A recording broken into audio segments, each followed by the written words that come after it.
Good afternoon, welcome back to Football League World TV. It's time for a weekend preview show, given that we've got plenty of League One and League Two action to get into. Plenty of games this evening, plenty of games tomorrow, but we're talking Tuesday night's fixtures here this afternoon. I'm your host, George Dagless. Joining me are Toby Wilding and Marcus Ally. Toby, how are you? Yeah, good, thanks. Really looking forward to this. Nice to see League One and League Two take centre stage for midweek round of fixtures, and there's some really good games here to look forward to. Certainly is. Marcus, how are you getting on? Yeah, really well, thanks. Same sort of thoughts as Toby. Should be a really interesting midweeker. I'm not sure how the extreme weather conditions are going to affect some of the football that we're going to see, but it's a good slate nonetheless. Yeah, it should be an exciting set of fixtures this evening. Do get in touch across Facebook and YouTube this afternoon. Let us know if you're going to a game. Are you going to brave the weather? Storm Barrett is firmly here. We'll see what happens. Marcus, Toby, let's get straight into it. Let's talk Charlton, Ipswich first of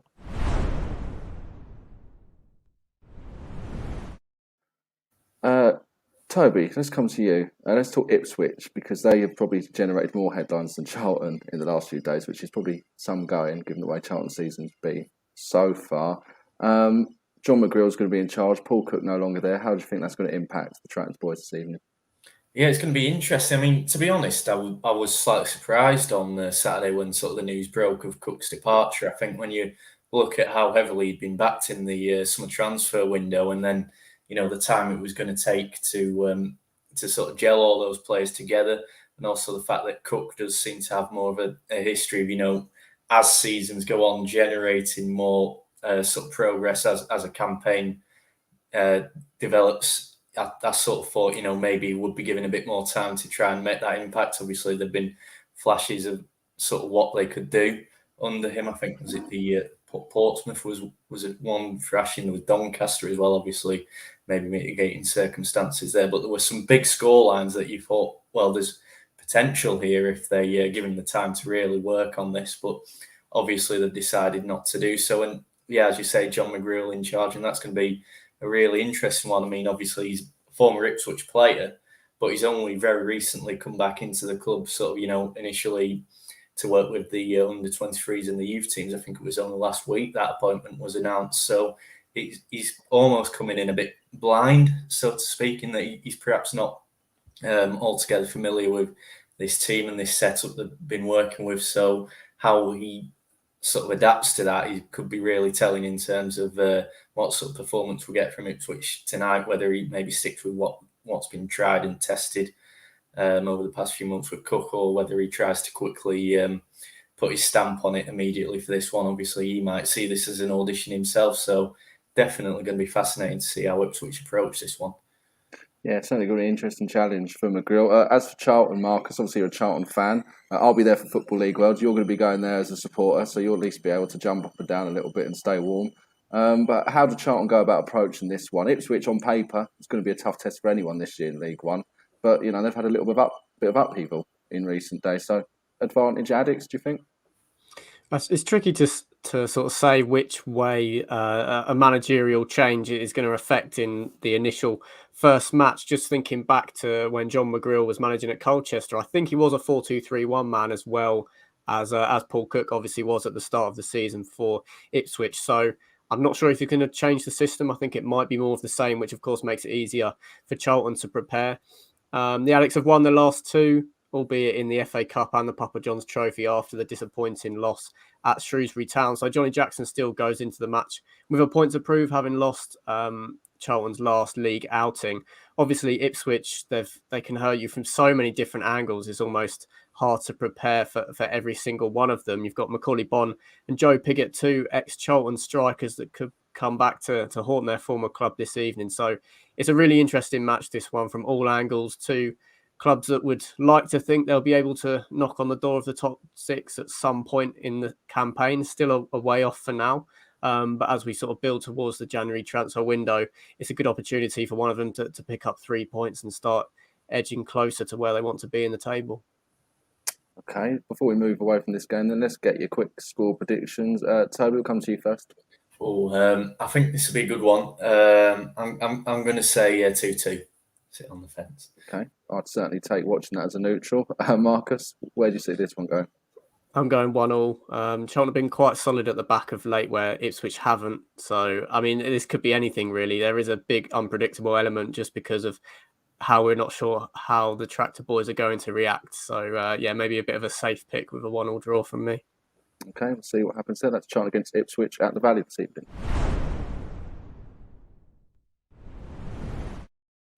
One other League One game we're going to look at in depth before we head to the League Two action tonight, and that's Portsmouth against Sheffield Wednesday. In the league table, very close together. The Owls are in 8th, Portsmouth in 9th, just a 1 point between them, and both in good form, both on long unbeaten runs. And Portsmouth, of course, probably the form team in the league with 4 wins on the spin. Marcus, Pompey are going to be confident about leapfrogging the Owls, I'd say, tonight. Definitely, yeah. The carrots there for both sides. If they can get a win, they might break into the playoff places. Obviously, the home advantage for Portsmouth will be interesting to see. Sheffield Wednesday have always got a great away following, but this time in the week it might be a little bit more difficult. And yeah, Pompey should be full of confidence. It was a really up and down start to the season under Danny Cowley, but he seemed to have found that winning formula. Marcus Harness holds the key for me. I think he's playing kind of aware that he's in the shop window as well, with a lot of clubs sniffing around as we approach January. So it's a really interesting matchup, this one.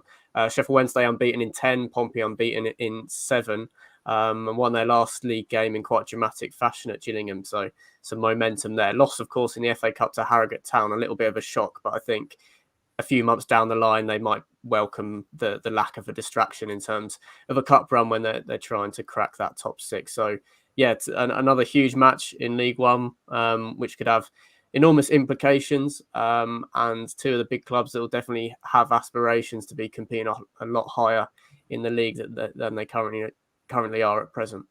This is a real heavyweight clash, isn't it, in the third tier, Toby? Do you think an advantage potentially for Sheffield Wednesday is going to be the fact that they've had quite a lot of time to prepare for this one? I mean, the last game they played was the EFL Trophy last week against Hartlepool, lost that surprisingly, but it's a bit of a changed team that Darren Moore named. So a lot of the big guns are going to come back into this one. There's going to be a lot of fresh legs as well.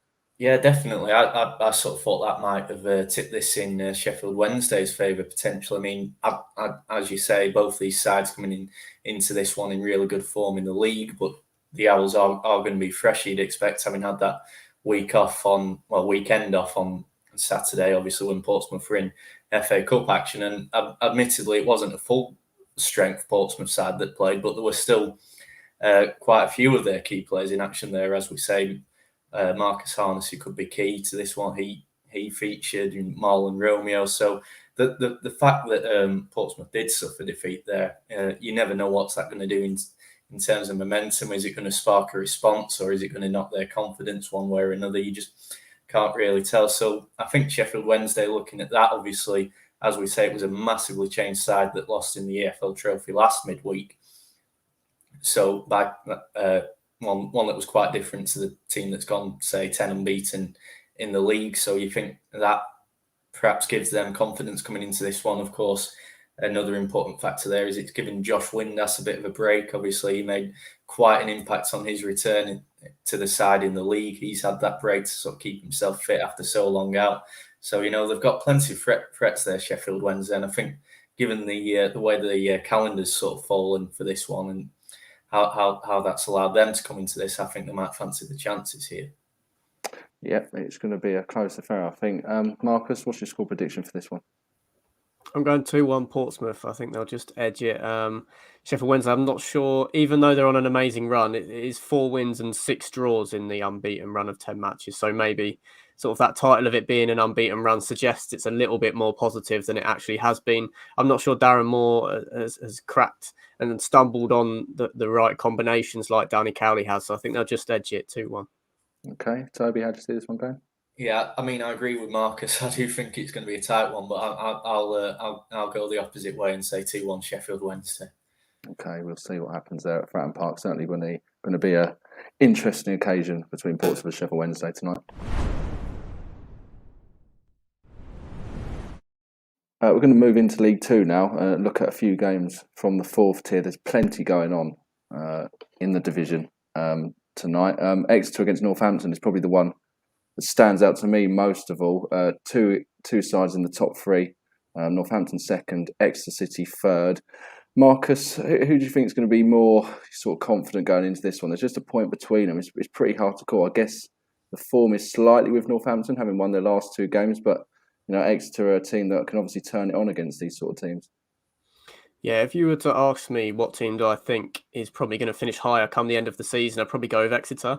But the schedule has not been kind to them at all in the last few weeks, having to replay that match against Bradford in the FA Cup, then go to Cambridge while Northampton had the weekend off just gone. So I think the Cobblers will be a lot fresher. They've also won 6 of their last 8, only losing 1 as well. So whether the eye test is sort of suiting their league position with Northampton, you have to look at the results that they've been getting and put respect on that. They've been very tight at the back this season, and the likes of Mitch Pinnock and Sam Hoskins have been very dangerous, particularly in their chance creation numbers as well in recent weeks. So I think it probably is narrowly advantaged Northampton. The fixture list has helped them out, but obviously it is a long trip down on a Tuesday evening, so not sure how much that really plays into it. So it's a really interesting match. 2 of the teams that are looking to sort of chase Forest Green at the top of the division, so it'll be a chance to really send a statement out and maybe create some breathing space inside that top 3. Toby, do you think Northampton would take a draw at this stage? They're away from home. They'll stretch their unbeaten record to 4 if they did get a point. Do you think they'd be happy with that tonight? Yeah, I don't think that'd be a terrible result for them. I mean, I think going into this one, obviously they're going to want to win if possible. But I mean, as Marcus says, it's a long journey. So if they were to be heading back up there with a point, obviously it consolidates their position in that sort of the top 3 as it is in League 2. So that wouldn't be the worst result for them, especially when you consider what Exeter are capable of doing. But I do think as well they will sense there's an opportunity there with, as we've been saying, the way the scheduling's fallen. They're fresher, they're in better form. So, I mean, the drill's not going to be a bad result for them in normal circumstances. But I think there is possibly an argument that, while, as we say, it's not the end of the world by any stretch for them, if they only take a point, they might, just because of how things are in terms of the circumstances, feel that whilst on another occasion the drill's a good result, it could also be a bit of an opportunity missed for them. Okay, let's get on the score prediction for this one. Toby, we'll come to you first of all here. Again, I mean, look, both sides are going to know the stakes are high here with obviously where they are in the division. So I do think it'll be a tight encounter again, but just the way things are falling, I think as we get late into this game with sort of the miles that Exeter have put into their legs sort of in the past week or so, that might start to take its toll. So I'll go 1-0 Northampton. Okay, Marcus, who are you siding with? I'm going 2-1 Northampton, so back-to-back 1-goal wins for the Cobblers. I think Matt Taylor's going to be looking for revenge. Obviously, Northampton thrashed Exeter 4-0 in 1920 League 2 playoff final in the end, so maybe there'll be a bit of a spice to the occasion there, but I think the Cobblers have got a slight advantage given the miles in Exeter's legs at the moment. Okay, up next we're going to talk Harrogate against Forest Green Rovers.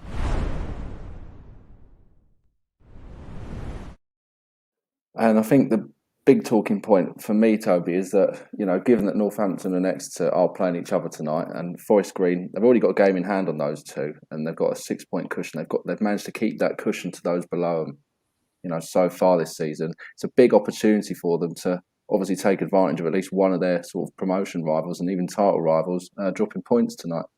Yeah, definitely. I mean, as you say, I think the ultimate priority for Forest Green at the minute is promotion, but the title on top of that would be sweet. And they'll definitely know that. Obviously, the situation in terms of who's playing who elsewhere, and the league table. If that does end up a draw between Northampton and Exeter, then a win puts them 8 points clear at the top potentially, depending on how Swindon go. We'll touch on that in a minute, I think.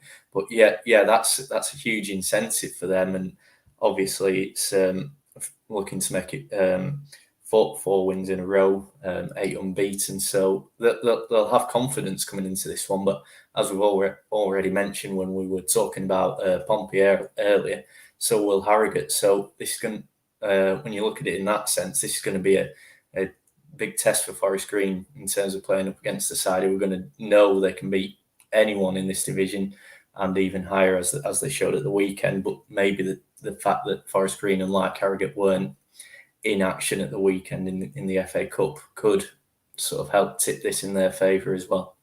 I mean, Harrogate, Marcus, still in the playoff places at the moment. Form has maybe been a little bit up and down recently, but they're still a massive threat. And you've only got to consider the fact that they're the second highest goal scorers in the league as a team at the moment. Only FGR conveniently have scored more than them. But I guess the problem's going to be they're up against also the best defence in the league as well that Forest Green have. So how do Harrogate go about breaking down their opponents tonight?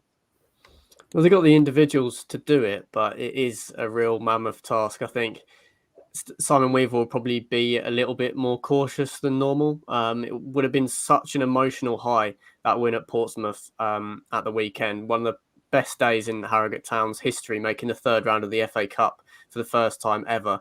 So how they can react to that with a quick turnaround is going to be tricky, even if you write off the physical side, just from that, the adrenaline generated at the weekend. Obviously, it's a huge task. FGR have been comfortably the best team in the league this season, and obviously with the added motivation of potentially going a few points clear, they are beatable this season. They've lost to Port Vale and Swindon, who of course are two other sides that are up there in League Two. Maybe Harrogate do fit that bill, although I feel like the Sulphurites are trending a little bit like a side that's going to fall away from the automatic promotion picture rather than reignite their chances. So I think it's going to be really difficult. FGR have won 12 games this season and only 3 of them have been by 1 goal. So it shows that in 9, that's 3/4 of their wins. They've been pretty comfortable come the final scoreline. So I think that shows just maybe the head and shoulders and the margin that they have been above a lot of the other teams in the division. So I think it might be a game too far for Harrogate, sadly. Okay, let's have your score prediction then, Marcus. 3-1 FGR. I think it will be an entertaining encounter, but I think Harrogate will struggle in this one. All right, Toby, how do you see this one? Yeah, I'd sort of echo that sort of sentiment in terms of score prediction. I'll say 2-0 FGR. Okay, FGR to potentially extend their lead over both the teams below them, directly below them in the league, if they draw, of course, according to our two guys here. Up next, talking Leyton Orient against Swindon, and it kind of sums up how good a night it is of League Two football this evening, because there's so many sides in and around the playoff places all facing off against one another. Ben Garner, the Swindon manager, Marcus, he said that Leyton Orient are capable enough of punishing you if you switch off for just a moment. But I mean, Orient's form, it's been a little bit, patchy at times recently. How do you think they're going to go about it tonight? Well, confidence should be running high. Obviously, smashed Tranmere 4-0 in the FA Cup. Harry Smith getting a brace. What a season he's having in the form of his life. Kenny Jackett's getting pigeonholed really for some defensive management style in the last few years, particularly at Portsmouth. But he's really showing that dropping down a level, he's been able to produce a really efficient attacking unit at Orient. And I'm sure Ben Garner's aware of that in preparing his Swindon team, although the Robins have won their last 8 away games in all competitions, which is remarkable, really. It's a run that surely can't go on for that much longer, but definitely does command some respect from Orient. They're 4 places below them in the table, 8th hosting 4th. Orient will be keen to break into that top 7 as they look ahead to January. Obviously, we're brought in some great players in the summer and be looking to do so again. It's going to be a really interesting matchup, this one. A bit of a clash of styles. I think Swindon will be happy to sit back and see what Orient can throw at them before sort of trying to hit them. Maybe a bit later on. Tyrese Simpson's going to be a real handful, but I think Orient can definitely compete. I think Swindon are probably a team that's going to be more in line with competing for the automatic promotion places this season. But Orient have definitely got the players and the manager to deal with what they can throw at them. As Marcus mentioned, Toby, that away record that Swindon have got at the moment is hugely impressive. So I guess the O's have got to be a little bit careful, haven't they? And yes, they are at home, but they've still got to respect what they're coming up against tonight.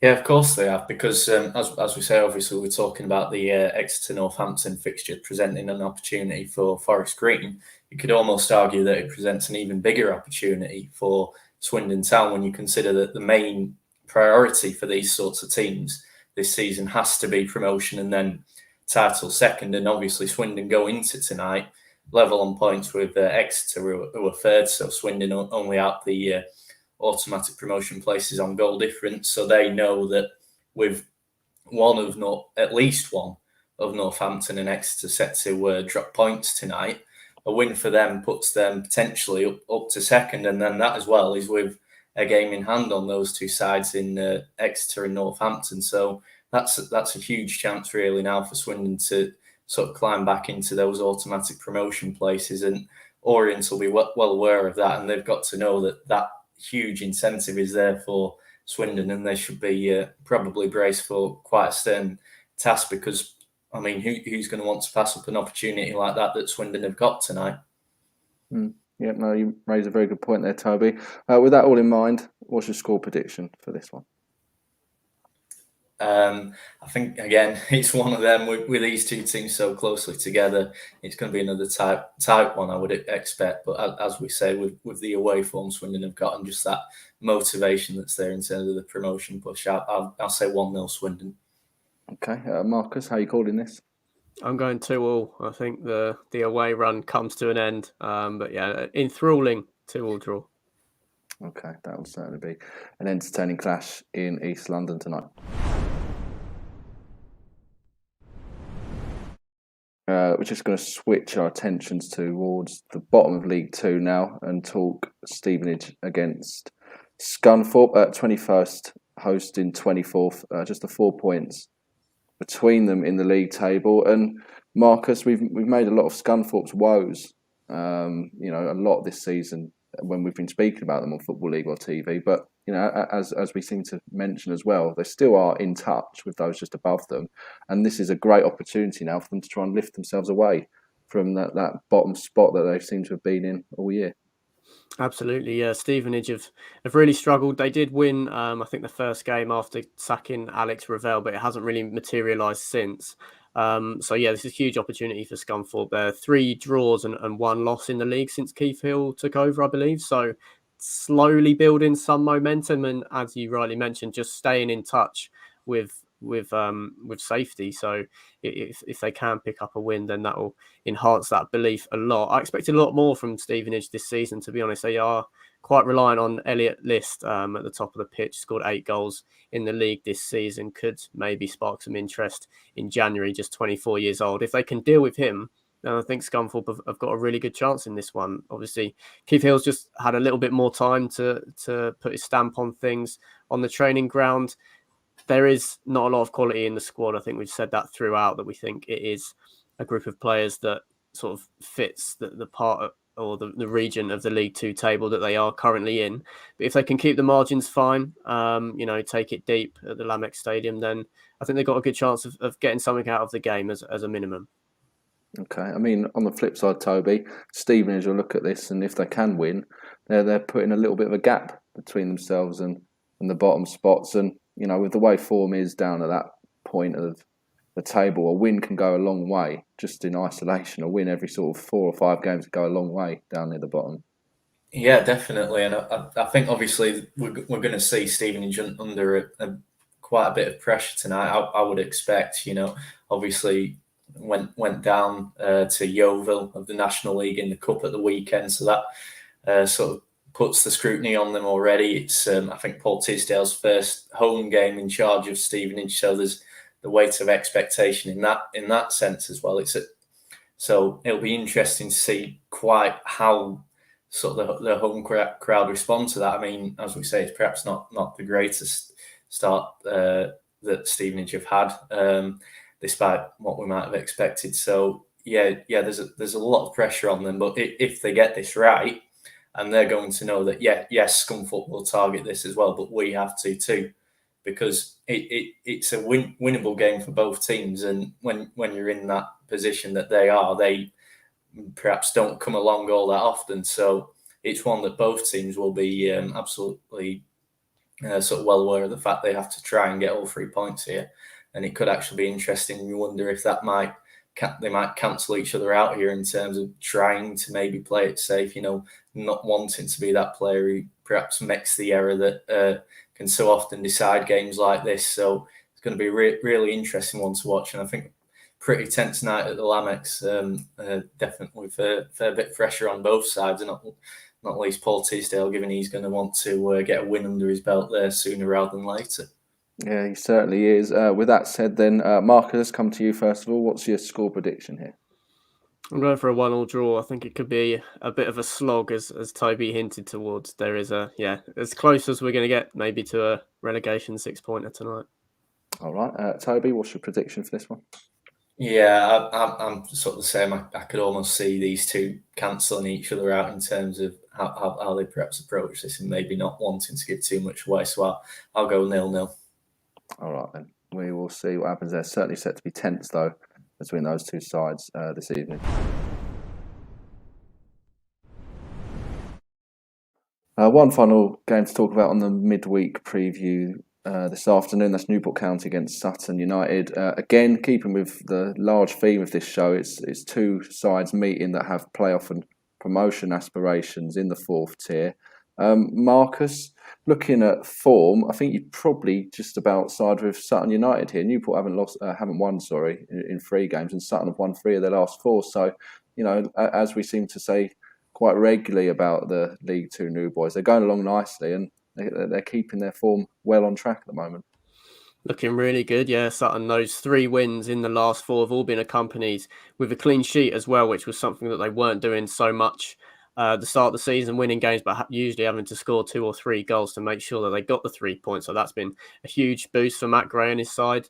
They have been stronger at home at Gander Green Lane than they have been on their travels this season, and Newport have looked very bright under James Rowberry, of course. It's going to be interesting to see how they deal with Dominic Telford. I think Newport have got a lot of different threats, even aside from League Two's top scorer. So it is a really interesting barometer of how far Sutton have come. I think Newport, you could argue maybe if Rowberry had taken over a lot earlier in the season, maybe if Flynn had chosen to ride off into the sunset in the summer, that Newport would be a lot higher up in the table rather than looking to break into the top 7. Sutton can break into the top 3 if they win in Wales. So that is a amazing prospect to fuel motivation, of course. But no, I'm quite excited about this match. I think it's an interesting clash of 2 teams that are Sutton more direct. Newport have changed their style a little bit since Rowberry's come in, so it could be a really interesting encounter. Yeah, it certainly could be. Newport, Toby, they're a team that have regularly challenged for the playoffs over the years in League Two. Do you think there'll be a sense of, right, let's put these whippersnappers in their place at Sutton United, let's show what a real playoff contender looks like? Yeah, there's a motivation there with that, isn't there? Especially when it's a Sutton side who are coming into this one above them in the table. And obviously beyond that, Newport really do need to start picking up wins again if they are going to keep pace with the top 6 again. Top 7, sorry. Again, there's sort of the opportunity there for them to do that with all 3 points here, and they're a strong side. They perhaps, given they've been in and around this as we say for quite a few seasons now, in and around these sorts of positions, whether over the course of the season we might start to see that sort of experience tell a bit more for Newport, could be something to keep an eye on for in comparison to, say, Sutton, who was sort of, I mean, obviously they came up from the National League last season, so it's not like they're complete rookies when it comes to a promotion battle. But the expectation and the sort of the prize is perhaps a bit higher the further you go. So whether that in the long term could sort of help Newport sort of overcome Sutton at least, and then maybe some other teams around there is a possibility. But in terms of this game, it's going to be a really tight one because Sutton, they'll be wanting to respond after a bit of a slip up in the cup, losing to Bristol Rovers at the weekend. So that there's motivation there for them as well. Obviously, as we've said, there's a few others that might not be the worst thing for them if when the league's going to take priority. So yeah, it could be another. But again, it looks like it could be another tight one. It certainly is on paper, and that could make for a really intriguing watch, given the sort of quality that these two sides have shown they have this season. Okay, with that said, then Toby, what's your score prediction for this one? I'm going to say we'll get goals, but I can't split them. I'll say 2-2. Okay, I think that'd certainly be a another entertaining clash tonight. And Marcus, how do you see this one going? Yeah, a bit of a theme of my predictions in this show. Sutton were in FA Cup action and Newport County weren't. So, yeah, a narrow win for County. I'm going to go 2-1. Okay, we shall see what happens there later on this evening. That brings today's schedule to a close of Football League World TV. Coming up tomorrow, we've got the Wednesday EFL preview show. There's more League One and League Two action to talk about tomorrow. Ned Holmes will be hosting that one. He's joined by Billy Mully, and Marcus will be there as well. And then 4 o'clock is a Football League World TV debate. Can anyone stop Fulham and Bournemouth for the top 2 in the Championship this season? They're obviously going very well in the second tier at the moment. Sam Rourke hosting that one. Chris Gallagher and Ben Wignall for joining him. Toby, Marcus, thanks for coming along this afternoon. Been interesting to grab your thoughts. Wherever people at home, if you are going out tonight, do enjoy the football. Do try and stay as dry as you can in the weather. It shouldn't be too bad. It'll hopefully pass through by kick-off tonight. But from us here, it's bye for now.